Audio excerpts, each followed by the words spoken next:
5 tips for overcoming the awkwardness when virtual networking for business.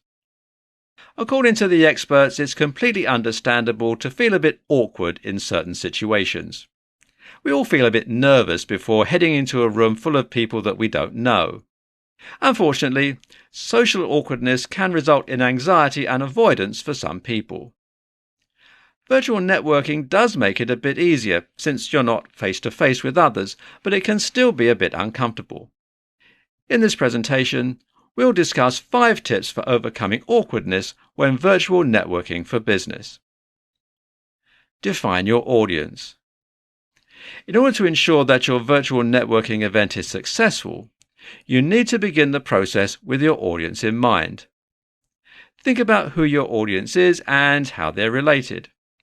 What is it that they're trying to achieve? Who would they like to meet at the event?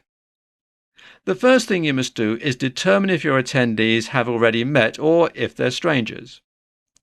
This will have to be the determining factor on how your event is structured. If they already know each other, you don't need to provide as much structure as you would with a group of strangers. Second, you must think about their goals and the reasons for attending the event. These will vary, but usually align with one or more of the following: to get support, to discover vendors or consultants to work with, solve problems, become a mentor, find a mentor, connect with future collaborators, prepare for a job change, make friends, or spot future trends. Once you've done this, you can design your event. Design event based on desired outcome.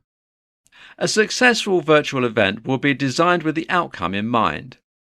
When you understand your audience and their motivations, you can determine the best way to run your event. If it's feasible, put together a test group to try out various activities and determine what works and what doesn't before the event.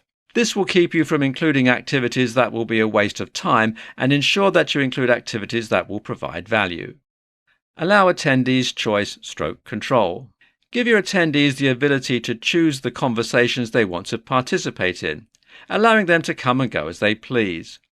This gives them the independence to pursue areas they're interested in and leave activities that don't contribute to their goals. Put limits on group sizes. When creating virtual events, it's easy to allow group sizes to get too large.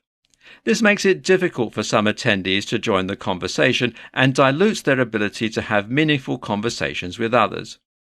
According to experts, 3 to 4 is the magic number for supporting meaningful, spontaneous conversations. This allows attendees to feel like they can contribute to the conversation, but you should also make sure that the group size reflects the anticipated outcome of your event. If your attendees are coming to collaborate, larger groups might be better.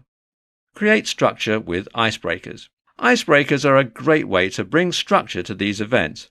At the beginning of the event, when people are still logging on, pose a conversation starter to the room.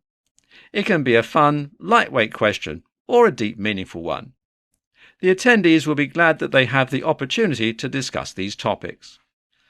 One benefit of these icebreakers is that they can be the start of beautiful friendships, partnerships, and so much more. When you choose them carefully based on your audience and their goals, they can create an experience that is truly memorable. Conclusion. Social awkwardness is perfectly normal, even in virtual networking situations. However, it's possible to make these situations easier with these tips. Organisers can use these tips to structure their events in such a way that everyone feels welcome and can get past the awkwardness of a new situation. Plus, this will help organisers ensure that attendees can meet their objectives and interact with others in meaningful ways.